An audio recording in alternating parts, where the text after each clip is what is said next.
ziar kontaane jox cër mbokku àdduna ziar kontaane jox cër mbokku internet C'est le bon TV konaa mbokkum réew mi ci chaîne C'est le bon TV la chaîne du peuple comme niñ koy waxee ku am ñaari junni yoo mayal ku la neex mais soo bëggee dégg-dégg dawal gaaw nga abonné bu fàtte partager ah ñu ngi kontaan ci ñuy abonné nag ah ñu kontaan aussi ci ñuy partager merci encore une fois bu leen fàtte di ko aimer ah ndax mooy tax vidéo bi gën a am audience wax ji gën a egg fi nga xamante ni foofu lañ ko bëgg mu yegg parce que ñoo ngi ci conscientisation ñoo ngi ci projet bi Focus 2024 projet bi lan la conscientiser gagner la bataille de la communication bataille de l'opinion fexe ba massifier gars yi fenn yi ñu teg rek ñu fekk mabal ko loolu dafa bokk ci li nga xam ne mooy Focus 2024 bi d'ici 2024 il faut que ñu laver lépp loo xamante ne ay salte la ci boppu jeunesse bi ci boppu mag ñi ci boppu maire yi ci boppu paa yi waaw pour lan lépp loo xamante ni ñu ngi ko doon jëmbat seen bopp yi ci loo xamante ni pour nuire ñu wala pour nelawal ñu pour focus loo ñu ci fo ak caaxaan ñu bañ a xool sunum réew wala kan moo war a jiite sunum réew ak yan loxo la war a am ak yan ban jaar-jaar la war a am dafa bokk ci projet bi il faut ngeen bàyyi si xel. kon nag tey dañuy ñëw parce que dama dégg benn vidéo maa ngi nuyu ñëpp nag ah national international parce que C'est le bon international la maa ngi nuyu ñëpp en grosso modo kilim doo matal. waaw ku ma ñëpp rek C'est le bon international la maa ngi nuyu ñëpp waaw béggee ñëpp di kontaan nag ci like yi di kontaan ci abonné bi di kontaan ci aimé yi ngeen gën ko yëkkati nag waaw dëgg rek la ñuy wax nag sans état d'âme faraluñu kenn parloowuñu dëgg la ñuy wax te yàlla tax li tax tey may wax Amadou Ba premier ministre le premier ministre fantôme keroog bu ma invité RDV wax naa ko gis nañ dégg nañ ko mu wax ci mbirum 3e mandat déglu nañ ko mu wax ci mbirum 3e mandat. kon donc li si des nag dinañ ci wax suñu xalaat ci lépp yu sew sewaat yi nga xam ne xew na ci réew mi mais dama koy njëkkee déclaration Amadou Ba premier ministre ci waxu 3e mandat ñu seetaan ko après ñu ñëw ma wax ci sama xalaat parce que gis naa ñu koy dagg-daggee di ko def ci toog beeg yooyu mais peut-être comprendre luñ dëgg lam la bëgg a wax maanaam li mu wax nag mun nga ko dégg mais boo ko dégluwul ba mu jeex doo comprendre li mu bëgg a wax te li mu bëgg a wax tax leen nekkul lenn lu dul saxal li nga xam ni moom mooy li Macky Sall bëgg te ñemewu koo wax muy fexe def 3e candidature ñu dem déglu ko ñu dellusiwaat. très compliqué kooku yàlla moo lay dimbali ba ci yenn moment nga mën a téye sa sago maintenant question au mandat question de responsabilité personnelle la waaw question la boo xam ni moom la concerné moom mi mu concerné waxagu ci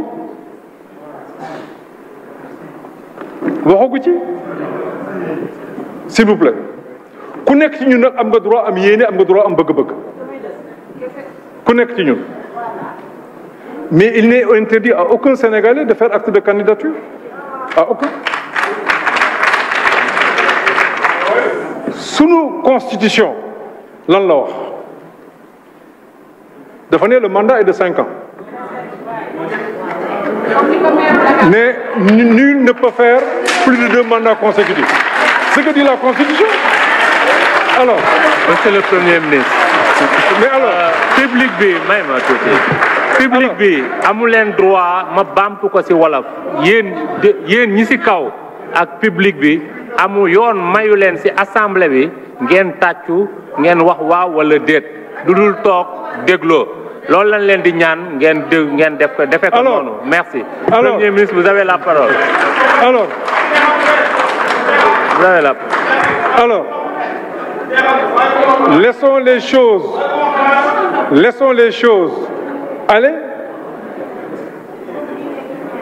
nañu bàyyi yëf yi.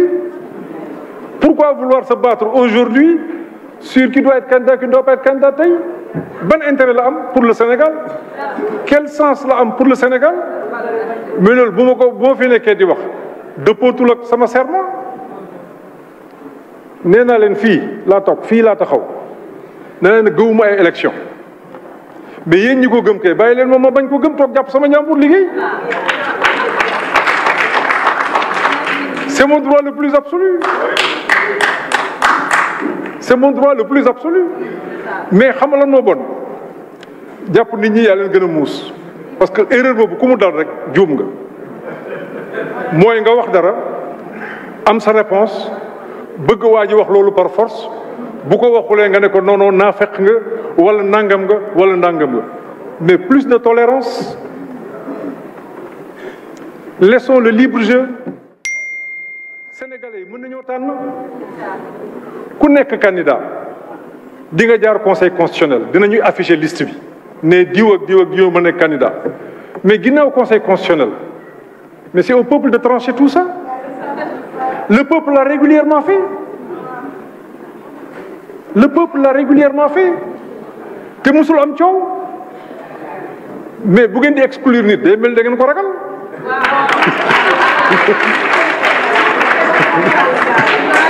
Honorable da ngeen ko ragal xanaa mais où est le problème? Je vous remercie. Retour yéen a gisandoo dégg ngeen Amadou Ba il parle à ne rien dire mais nag heureusement ba ñun am nañ perception départ bi soo ko déggee muy wax da ngay foog ni dafa nangu ni Macky Sall warul bokk te déjà du moom la ñuy sax xaar mu wax waaw day Macky Sall bay bokk wala déedéet pour ñu déglu ko nii moom nii conseil constitutionnel mais débat bi fi ñu ko indi mooy ñàkk fayda weesuwul ñu naan ay non xanaa da ngeen kaa ragal lan la ñuy tax ñuy ragal Macky Sall pour mu bokk koo xam ne élection avant après 2012 élection yi mu fi jaar yëpp dañ koo duma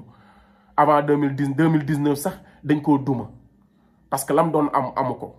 ñu ñëw élection législative ñu duma ko élection locale ñu duma ko mu perte toutes les grandes villes kon Amadou Ba bu ko nit ñi di ragal Macky Sall ci lan lañ koy ragal xanaa du dans les urnes de du urnes yi de élection locale yi moom législative yi moo ci mujjee opposition bi daf ko duma ba actuellement nii opposition bi moo am majorité ci assemblée nationale kon donc de kii vous kan ngeen ni nax de kii sa mokton moom sama benn copain Jibi Sour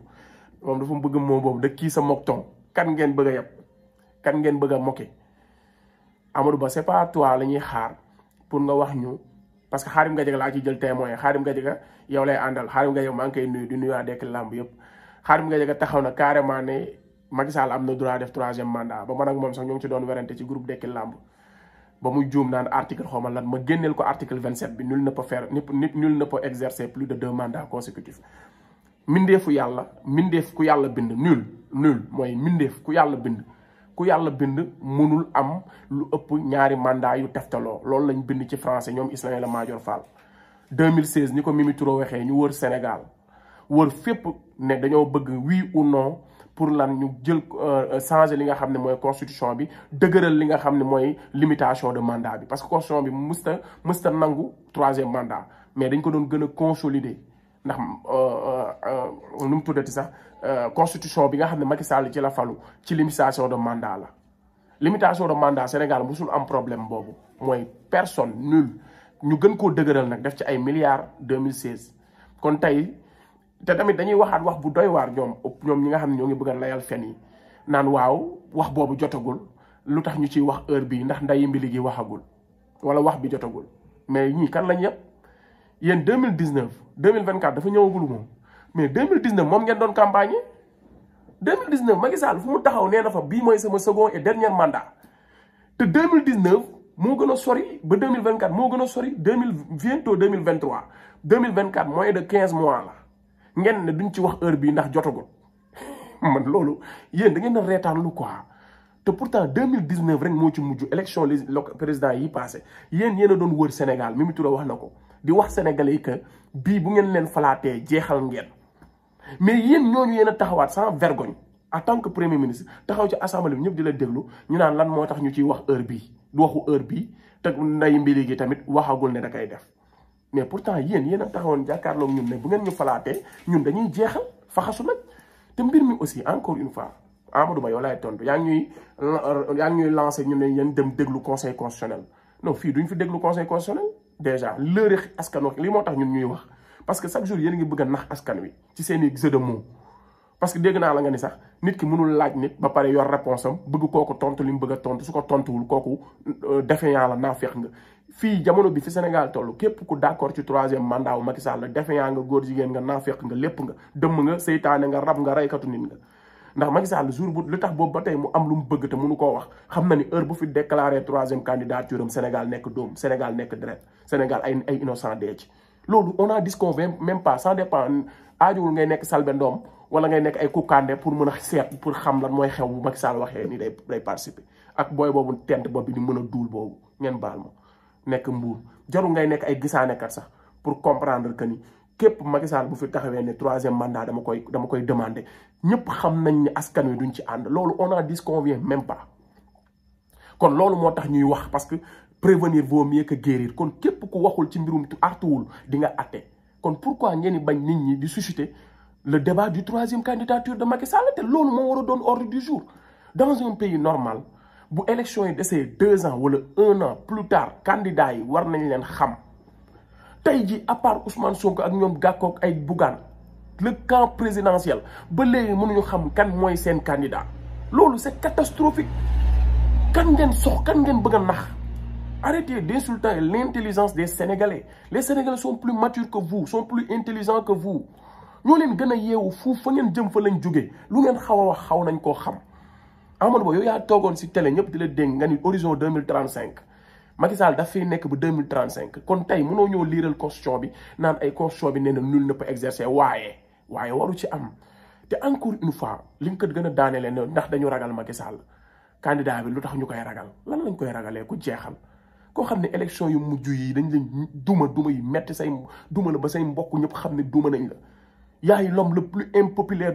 du pays Macky Sall il est l'homme le plus impopulaire loolu kenn waxatu ko moo gën a néewi nit ci Sénégal loolu moom si boppam xamal na ko boppam yéen ñi ànd ak moom xamal ngeen ko seen bopp 15 mois li leen fi dese dans un pays normal parti présidentiel 15 mois des élections mënuñu tey officiellement mënuñu am candidat loolu ngeen war a wax yéen da ngeen war a rus yéen ñi nekk APR da ngeen war a rus xam ne yéen Macky Sall respecté wu leen yéen ñi nekk APR da ngeen war a rus lan moo tax ngeen war a rus parce que sans Macky Sall vous êtes rien du tout maanaam Macky Sall dafa gëmul ni am na ko mën a donn te looloo gën a bon yéen ngeen nangoo nekk ay marionnette comme président assemblée boobu nekk marionnette nit ñi di yuuxu di wax mu naan ay bu nit ñi wax te pourtant gis na ñoom Koura Macky ak ñoom ñooñu ruube lañ fa nekkee bu ñoom Barthélemy di wax Amadou Ba di wax gars yi ànd ak moom si lu mu wax di ci tàccu moom metti na ko muy fëgg kon il est maanaam kooku tey su desoon si moom rek Macky Sall day def 3e mandat mooy marionnette boobu nekk président assemblée je ne cherche pas à connaître son nom bugguma xam turam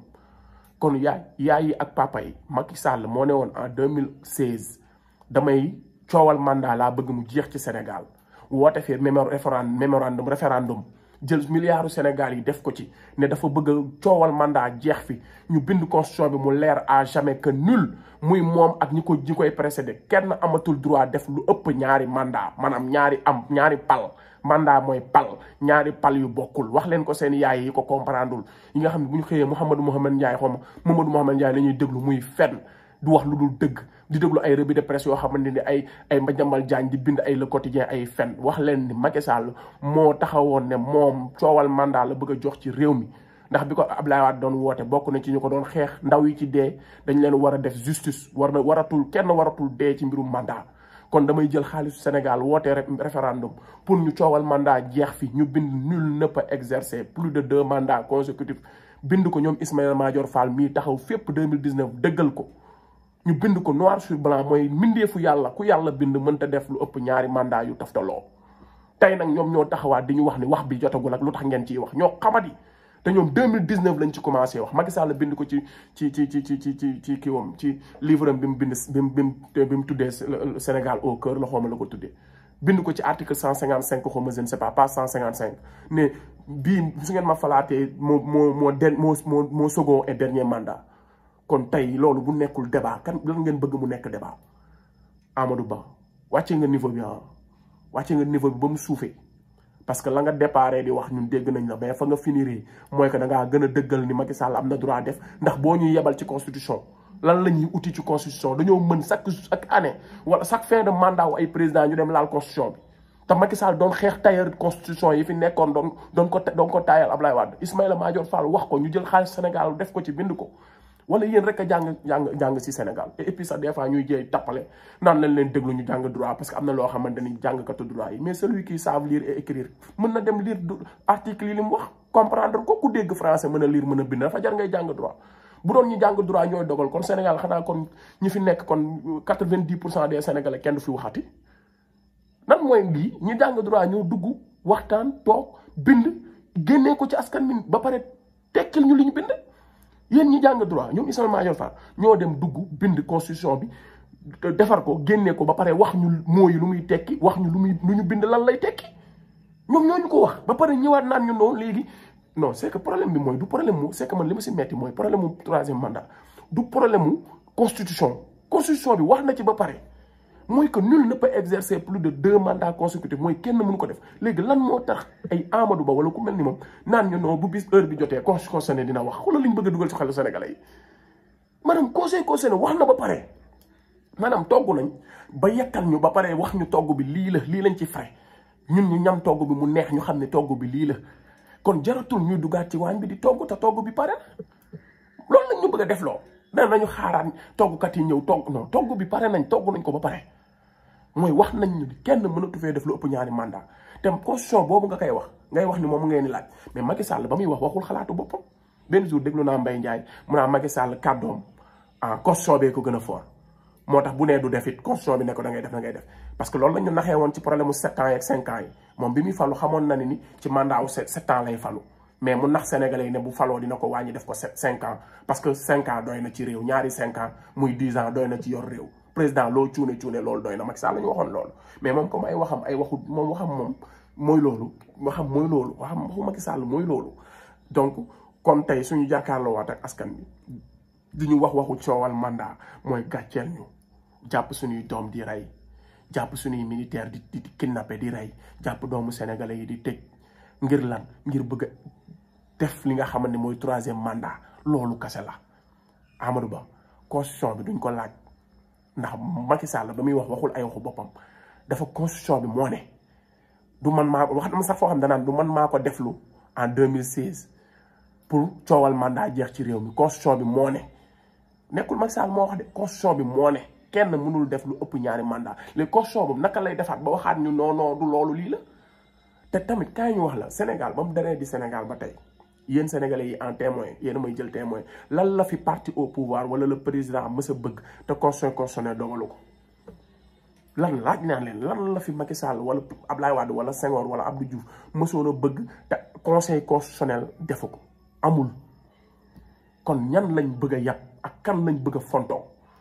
est-ce que ñi war nañu dem 10 ans après des sénégalais meurent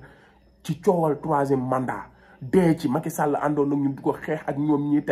tey ñu bëgg ñu dundulaat le même scénario billahi wallahi wa tallahi duñu leen ko baal te duñu leen ko bàyyee te lépp loo xamante ni crime yi ngeen di def ci bopp conscience nit ñi parce que crime nekkul rey nit rek mais tey pression bi ngeen ñu teg tey ay crime la te di ngeen ko payer parce que heure bi waruñu woon dundaat scénario yi waruñu maanaam nguuru Macky Sall li ngeen ñu dunduloon man daal vraiment man comprendre ko quoi moo tax su ma gisee kuy bañ Ousmane Sonko man damay xam ne automatiquement yow bugguloo Sénégal automatiquement damay xam ne yow bugguloo Sénégal parce que gaayen bi xoolal moom mooy suñu seul espoir tey gaayen bi bu du woon moom tey jii Macky Sall def nañu ci poosam parce que il avait prévu que réduire l'opposition mais yàlla dafa dogal gaayen indi fi koo xam ne xaaru ko woon koo xamante ni dafa génnee ci mbooy mi maanaam dafa génn ko maanaam tokaar la comme Maroc nu mu def rek Maroc xam nga coupe du monde ba ay Sénégal lañ doon wax Afrique mooy xawma favori ak yooyu noonu maanaam bàyyi wuñu woon xel Maroc génn ci tinel yi Ousmane Sonko noonu la ko yàlla def te noonu la war a demee sax garab ga war a doon penc ëllëg lawbe du ko gis ndax goreesu ko kon képp kuy jeune soo langaamuwul si Ousmane man balaa may dee ñu naan ma am na nit yoo xam ne konaa yow Ousmane Sonko nga faral quoi yow waa si Ousmane Sonko rek ngay wax yow mosoo koo wax lu bon yow mosoo koo attaqué léegi lan lañ bëgg quoi Ousmane Sonko di sénégalais dëkk Sénégal juddoo Sénégal yoroo Sénégal mais lan mooy problème bi ñu xëy suba ñun gis mbir yi ni muy demee gis ni dañ koo bëgg a tuumaal ñu xool ni dañ koy fenal ñu gis ni dañ kaa tooñ ñu gis ni dañ ko waxal du dëgg mais lan lañ mën a def loolu suñu àq laay taala wala lan mooy Sénégal lan la man problème moo am te ki lay wax loolu moom dafa faral Macky Sall te ki lay wax loolu moom am na ko mu faral ci xolam léegi réew moo xam ni am na maanaam Ousmane Sonko mooy nit koo xam ne am nga droit bañ ko mais amoo droit bëgg ko mais pourtant am na ñoo xam ñu ngi bañ Ousmane Sonko assumé ko di ko waxal lu ñaaw di ko fenal di ko tuumaal di ko toroxal mais léegi soo amee ñu ko bañ ñu nga nangul leen ko waa léegi bu amee koo xam ne da nga jàpp ni du koo bëgg te man jàpp naa ni sax bëgguma Ousmane Sonko damaa jàpp ni dëgg laay wax te sax su ma ko bëggee sax j'assume ndax su ma ko bëggee bëgguma ko ngir ses beaux yeux dama ko bëgg ngir constance am ngir liggéey bu rafet bu mu nekk di def ngir gëm-gëm bu mu àndal ngir injustice tamit biñ teg si kawam. léegi su fekkee am na benn réew boo xam ne am na koo xam ne am nga droit bañ ko ba di ko traité dee mais nangul am ñu ko bëgg di ko défendre mais li ma metti mooy dañuy jéem a jaay muus naan la non c'est que da nga war a jéem a kii parce que comme yow ñëpp lay déglu lan laay wax lu dul dëgg ci Ousmane ngir bëgg a neex nit yi. man dinaa bëgg a bëgg a équilibré bay xas Ousmane li ñu ko nekkee rek doy na Ousmane li ko nguur gi di def dafa doy Ousmane même bu defoon dara sax man dama koy baal parce que war na ko mën a def parce que li muy dund moo bari Ousmane même bu waxoon erreur sax xam nga wax na erreur ci affaire Macky Sall Adji Sarr mooy bi muy wax Adji Sarr dafa yaroog yooyu man jàpp naa ne loolu waru ko woon wax dafa mais Ousmane Sonko bu juumee sax man sénégalais bu goree war na ko mën a baal parce que li muy dund moo metti il est sous pression ku ne xam na ni nguur nu mu toll ñun ñii rek dañuy wax ñu naan ñu maytu leen asuma Ousmane Sonko mi nga xam ne mooy cible numéro 1 wu nguur te fii képp koo taxaw tey xam nga ni Ousmane Sonko mi ngi en danger loolu képp lu waay gàtt xel xam boo ko doxalee kaamel mu doon loxoom xam ne Ousmane Sonko sa vie est en danger parce que ñëpp xam nañ nguur